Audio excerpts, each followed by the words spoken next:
بسم الله الرحمن الرحيم. السلام عليكم ورحمة الله وبركاته.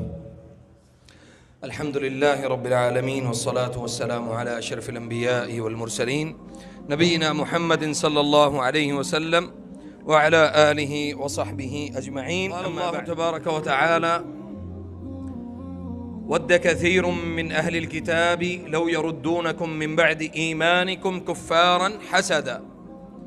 وقال الله تبارك وتعالى: أم يحسدون الناس على ما آتاهم الله من فضله. وقال الله تبارك وتعالى: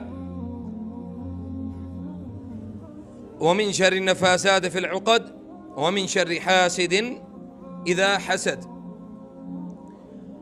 وقال النبي صلى الله عليه وسلم: لا تحاسدوا ولا تباغضوا ولا تدابروا وكونوا عباد الله اخوانا. میں نے 3 آیات آپ کے سامنے پڑھی ہیں، تلاوت کی ہیں، اور ایک حدیث آپ کے سامنے رکھی ہے، اور ان ایک اختصار کے ساتھ آپ کے ساتھ ڈسکس کروں گا انشاءاللہ، تاکہ آپ کو ہماری سوسائٹی میں، ہمارے معاشرے میں اس پھیلتی ہوئی بیماری کے متعلق آپ کو مزید وضاحت ہو جائے. وضاحت تو یقیناً ہوگی پہلے سے، لیکن اس کو گہرائی کے ساتھ سوچنے اور اس کو فکر کرنے کی ضرورت ہے کہ آج ہم اتنے زیادہ تذبذب کا، اتنی زیادہ تکالیف کا، اتنے زیادہ مسائل کا شکار آخر کیوں ہیں. مطلب ہم رات کو سوتے ہیں تو ہمیں 4 گولیاں جو ہیں وہ نیند کی کھا کے سونا پڑتی ہیں. صبح اٹھتے ہیں تو ہمیں فکر ہوتی ہے کہ سارا دن ہم نے کیسے گزارنا ہے، رشتہ داروں کے سامنے کیسے جائیں گے، لوگوں کو کیا منہ دکھائیں گے. عجیب و غریب جو پریشانیاں اور مسائل ہیں وہ ہمارا سامنا جو ہے نا وہ ان سے ہوتا ہے. اس کی جو وجوہات ہیں اس میں سب سے بڑی ایک وجہ حسد ہے. حسد. اب حسد اگر وجود نہ رکھتا، حسد ایک احساس نہ ہوتا، تو اللہ تعالیٰ کبھی بھی آپ کو اس سے بچنے کی تلقین قرآن کریم میں اور نبی صلی اللہ علیہ وسلم کے حدیث کے ذریعے سے ہمیں کبھی بھی نہ کی جاتی، کیونکہ یہ ہماری تربیت کا حصہ ہے. ہمیں اس بات کی تربیت دی گئی ہے کہ لا تباغضوا ولا تدابروا ولا تحاسدوا.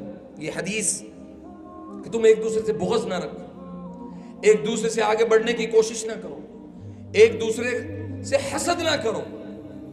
پھر فرمایا: ام یحسدون الناس. یحسدون الناس، کیا تم اس بات پہ لوگوں سے حسد کرتے ہو؟ علی ما آتاہم اللہ من فضلہ. جو رب تمہیں سانس دے رہا ہے وہی رب اس دوسرے کو بھی سانس دے رہا ہے. سانس سے بڑی کوئی نعمت نہیں ہے، سانس سے بڑا کوئی اللہ تعالیٰ کا ہمارے اوپر کرم نہیں ہے. ہمارے اوپر کرم اللہ تعالیٰ کا سب سے بڑا یہ ہے کہ اس نے ہمیں زندگی عطا کی ہے. زندگی ہے تو نعمتیں بھی ہیں، زندگی ہے تو خوشیاں بھی ہیں، زندگی ہے تو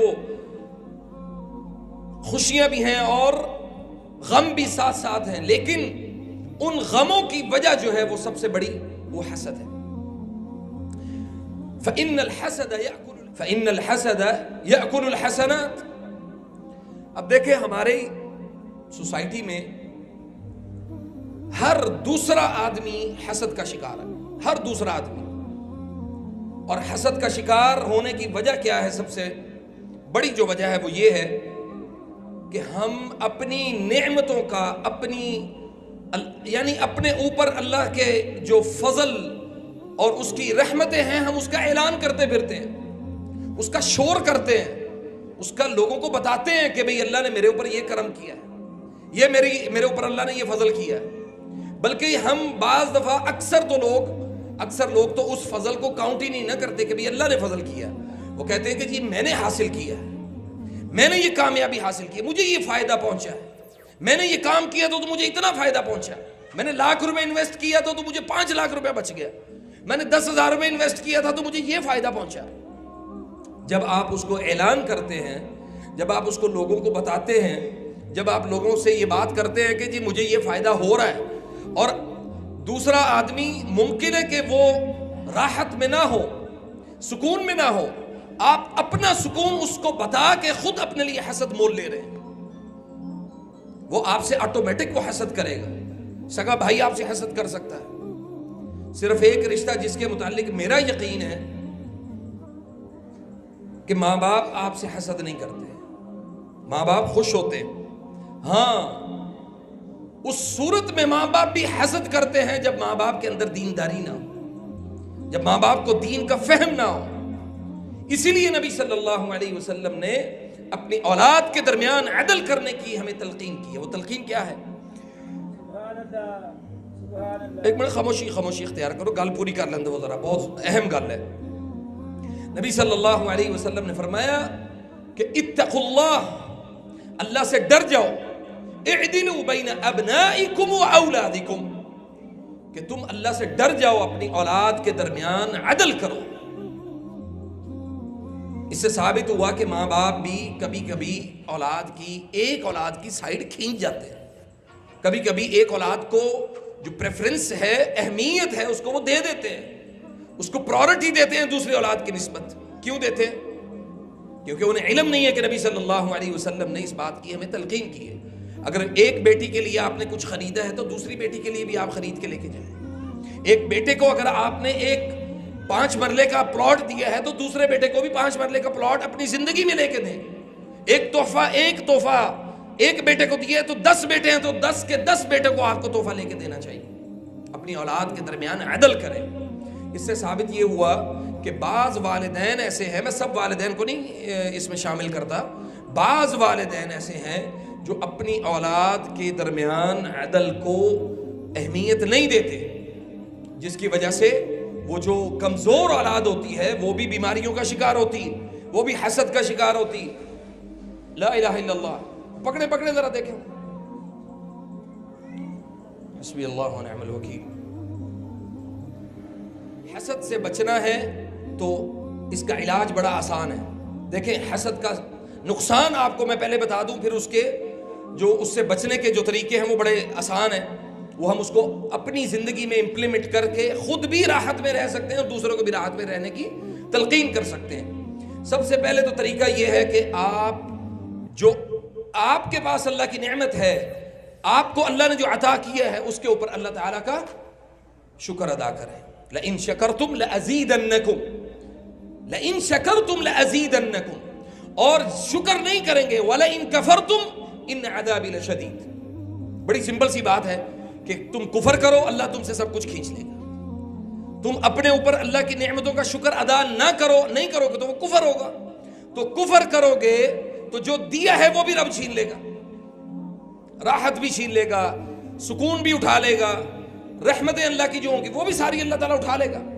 نمبر 2, اپنے بھائی کے پاس نعمت دیکھ کر اس کو برکت کی دعا دینا. اللہ تجھے اور برکت عطا کرے, اللہ تیرے اوپر اور رحمتیں کرے, اللہ تیرے لیے اور آسانیاں پیدا کرے. جب آپ نے دل سے اس کے لیے دعا کی ہے, دل سے اس کے لیے آپ برکت کی دعا کرتے ہیں, تو اللہ تعالیٰ جو اس کو عطا کیا ہے اس سے زیادہ آپ کو عطا کرے گا. اور یہ میرا ایمان ہے, آپ صدق دل سے کسی کو برکت کی دعا دیں, آپ چند دنوں میں دیکھیں گے اللہ تعالیٰ کس طرح آپ کو نوازتا ہے, آپ کے اوپر اپنی رحمت کس طرح کرتا ہے. اور آخر میں جب آپ کو اللہ کی رحمتیں, اللہ کی نعمتیں میسر ہوں تو ان میں لوگوں کو شریک کریں. مثال کے طور پہ اللہ نے آپ کو کوئی نعمت دی ہے تو اس نعمت کے اوپر خالص اپنے آپ کو حصے دار نہ سمجھ لے کہ یہ سب کچھ میرا ہی ہے, اس میں تقسیم کر دیں. اللہ نے قرآن میں جگہ جگہ یہ بیان کیا, جگہ جگہ ارشاد فرمایا وَأَنفِقُوا وَأَنفِقُوا وَأَنفِقُوا. 80 سے زیادہ مرتبہ اللہ نے خرچ کرنے کی تلقین کی. ہم خرچ نہیں کرتے, اور اگر خرچ کرتے ہیں یہ میرا ایمان ہے, آپ صدق دل سے کسی کو برکت کی دعا دیں, آپ چند دنوں میں دیکھیں گے اللہ تعالیٰ کس طرح آپ کو نوازتا ہے, آپ کے اوپر اپنی رحمت کس طرح کرتا ہے. اور آخر میں جب آپ کو اللہ کی رحمتیں, اللہ کی نعمتیں میسر ہوں تو ان میں لوگوں کو شریک کریں. مثال کے طور پہ اللہ نے آپ کو کوئی نعمت دی ہے تو اس نعمت کے اوپر خالص اپنے آپ کو حصے دار نہ سمجھ لے کہ یہ سب کچھ میرا ہی ہے, اس میں تقسیم کر دیں. اللہ نے قرآن میں جگہ جگہ یہ بیان کیا, جگہ جگہ ارشاد فرمایا وَأَنفِقُوا وَأَنفِقُوا وَأَنفِقُوا. 80 سے زیادہ مرتبہ اللہ نے خرچ کرنے کی تلقین کی، ہم خرچ نہیں کرتے۔ اور فلاں وقت میں نے آپ کے ساتھ یہ کام کیا، یہ مطلب میں نے احسان کیا ہے، اگر اللہ کے لیے احسان کیا تو بھول جائیں، اللہ کے لیے آپ نے کسی کے ساتھ نیکی کی ہے تو اس کو بھول جائیں۔ ہم اس نیکی کو ریپیٹ کرواتے ہیں اگلے بندے کو، اس کو یاد کرواتے ہیں کہ میں نے تیرے ساتھ یہ احسان کیا، آج تو میرے نال اس طرح کر رہے ہیں، آج تو میرے نال اس طرح کا سلوک کرے گا۔ تو بھائیوں اور بہنوں، اللہ تعالیٰ ہم سب کو اس بات کی توفیق دے۔ میں چونکہ میری فیلڈ ایسی ہے، میں روزانہ صبح سے شام تک سوائے پریشانیوں کے میں خوشیاں نہیں دیکھتا لوگوں کی، میں غم سنتا ہوں، لوگوں کی تکلیفیں سنتا ہوں، ان کے مسائل سنتا ہوں۔ میں ان مسائل کو سن کے ان تجربات کی بنیاد پہ میں آپ کے سامنے یہ ساری باتیں کرتا ہوں۔ اور یاد رکھیں کہ جب جب ہمارے مسائل بڑے ہیں، اس کے پیچھے کوئی نہ کوئی ہماری اپنی کوئی نہ کوئی حرکت ہے۔ میرا ایمان ہے وَمَا أَصَابَكُم مِّن مُّصِيبَةٍ فَبِمَا كَسَبَتْ أَيْدِيكُم۔ مثال کے طور پہ اگر آپ کو ادراک ہو جائے میرے اوپر آئی ہوئی تکلیف کا میں خود ذمہ دار ہوں، اگر مجھے ادراک ہو جائے، اللہ کی قسم اس سے بڑا اللہ کا آپ کے اوپر کوئی فضل ہی نہیں ہے۔ میں لوگوں کو ذمہ دار ٹھہرانا بند کر دوں، لوگوں کو یہ کہنا بند کر دوں کہ آپ ذمہ دار ہیں، فلاں نے میرے ساتھ یہ زیادتی کی، کوئی فلاں آپ کے ساتھ زیادتی نہیں کر سکتا جب تک آپ اپنے ساتھ زیادتی نہیں کرتے۔ ہم اپنے ساتھ خود زیادتیاں کرتے ہیں۔ دلیل کیا ہے؟ اب یہ بات اپنی طرف سے نہیں کر رہا، دلیل یہ ہے ظہر الفساد فی البر والبحر بما کسبت ایدی الناس۔ بحر اور بر یعنی خشکی اور زمین پر، یعنی خشکی پر اور تری پر، سمندروں میں آنے والے فسادات کس چیز کا پیش خیمہ ہے؟ کس چیز کی وجہ سے ہے؟ کسبت ایدی الناس، یہ لوگوں کے اپنے ہاتھوں کی کمائیاں۔ ہم لوگوں کو، اگر میں نے کوئی گناہ کیا ہے تو اس کی سزا مجھے ملے گی نا، میرے کیے کی سزا میرے ساتھ والے دوست بھائی احباب کو نہیں ملے گی۔ کسبت ایدی الناس، اور اس کے لیے کثرت سے استغفار، کثرت سے لا الہ الا اللہ، کثرت سے انا للہ و انا الیہ راجعون۔ ہم نے انا للہ کو صرف فوتگی کے اوپر یا لائٹ چلی جائے تب ہم نے رکھا ہوا ہے، لائٹ چلی جائے نا باپڈا کی تو ہم فوراً پڑھتے ہیں انا للہ و انا الیہ راجعون۔ حالانکہ انا للہ جو ہے وہ ہر مصیبت کے وقت آپ کو پڑھنا چاہیے۔ اولاد نافرمان ہو گئی تب پڑھیں، کوئی مسائل آپ کے سیدھے نہیں ہو رہے تب پڑھیں، اللہ تعالیٰ سے توفیق طلب کریں، اللہ تعالیٰ سے نیکی کی توفیق طلب کرتے ہوئے انا للہ کثرت سے پڑھیں۔ یا رب میں گناہ گار ہوں، انا للہ و انا الیہ راجعون، اللہ میں تیرے لیے ہوں، تیری طرف واپس لوٹ گیا۔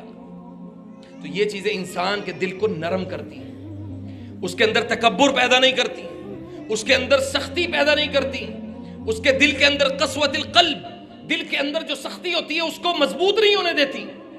ہمارے دل سخت ہو گئے جس کی وجہ سے ہم دوسروں کے لیے جو ہے نا وہ کھڈے کھودتے ہیں، ہمارے دل سخت ہو گئے جس کی وجہ سے ہم دوسروں کے لیے برا سوچتے ہیں، ہمارے دل سخت ہو گئے جس کی وجہ سے ہم دوسرے لوگوں سے حسد کرتے ہیں، ہمارے دل سخت ہو گئے جس کی وجہ سے آج ہم اللہ کے سامنے سجدہ کرنے کی قوت ہی نہیں رکھتے۔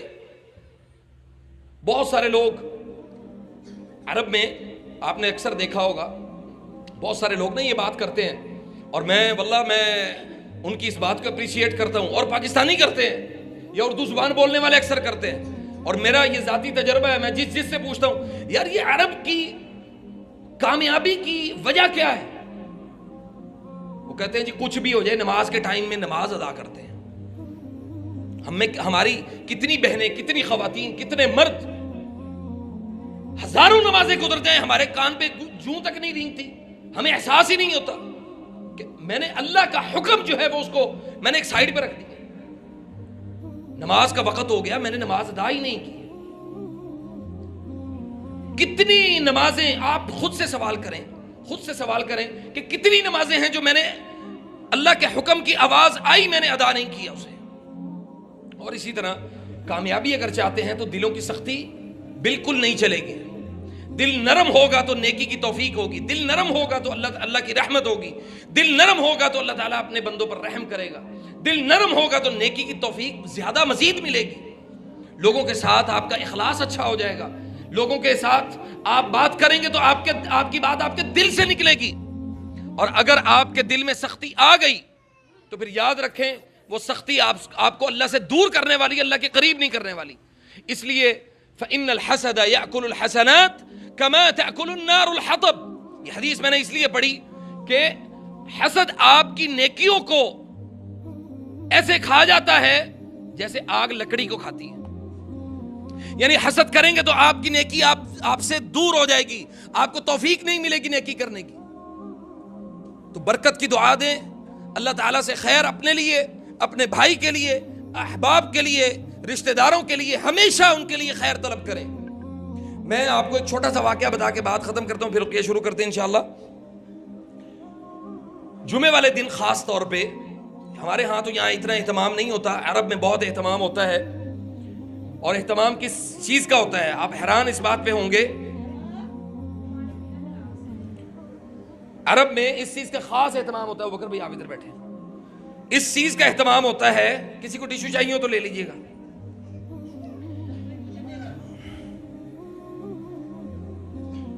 یہ دے دیں اگر تقسیم کرنے. کس بات کا اہتمام ہوتا ہے کہ جمعے والے دن کثرت سے، اللہ اکبر، جمعے والے دن کثرت سے ایک تو درود ابراہیمی کثرت سے پڑھتے ہیں. ہمارے ہاں یہ عادت نہیں ہے.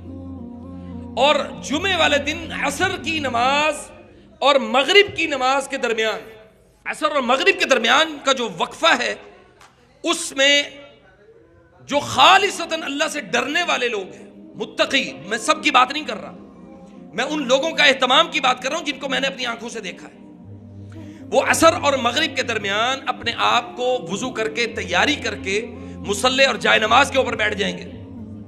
وہ اپنے لیے دعا کریں گے مغفرت کی، اپنے فوت شدگان کے لیے ہر جمعے کو عصر اور مغرب کے درمیان دعا کریں گے، اپنے لیے رزق کی دعا کریں گے، اپنے دوست، اپنے بھائی، اپنے رشتہ داروں کے رزق کے لیے دعا کریں گے. اور یہاں تک کہ میں نے ایک بندے کو دیکھا، واللہ العظیم اللہ ان کو جزائے خیر دے، انہوں نے، آج ہمارے ہاں تو اس چیز کا پتہ ہی نہیں ہے نا کسی کو کہ میں نے اپنے کسی بھائی کے لیے یہ دعا بھی کرنی ہے. وہ دعا کیا کر رہا ہے؟ یا اللہ اس کو معاف کر دے، اس کے اوپر قرض ہے، اللہ اس کا قرض اتار دے. اللہ اگر اس کے قرض کو اتارنے میں مدد کر سکتا ہوں تو اللہ مجھے توفیق دے کہ میں اس کا قرض اتارنے میں اس کے ساتھ کھڑا ہو جاؤں. کیا آج ہمارے اندر یہ باتیں موجود ہیں؟ دعوے دار اتنے سخت مسلمان اسلام کے ہیں کہ ہم سے زیادہ پکا مسلمان کوئی نہیں معاشرے میں، ہم سے زیادہ نیکی کسی بندے کے اندر نہیں. تھوڑا سا کسی کے اندر تقوی زیادہ آ جائے وہ متکبر ہو جاتا ہے، اس کے اندر تکبر آ جاتا ہے. تو یہ وہ باتیں ہیں، یہ تھوڑی سی کڑوی ضرور ہیں، لیکن اللہ کے لیے سوچیں اور اپنے آپ کو ان سارے معاملات میں اپنے آپ کو نرم کریں. اور اللہ تعالیٰ سے اپنے لیے جب خیر طلب کریں تو اپنے بہن بھائیوں کے لیے، اپنے رشتہ داروں کے لیے، سب کے لیے ضرور خیر طلب کیا کریں. فجزاکم اللہ خیر. السلام علیکم ورحمۃ اللہ وبرکاتہ.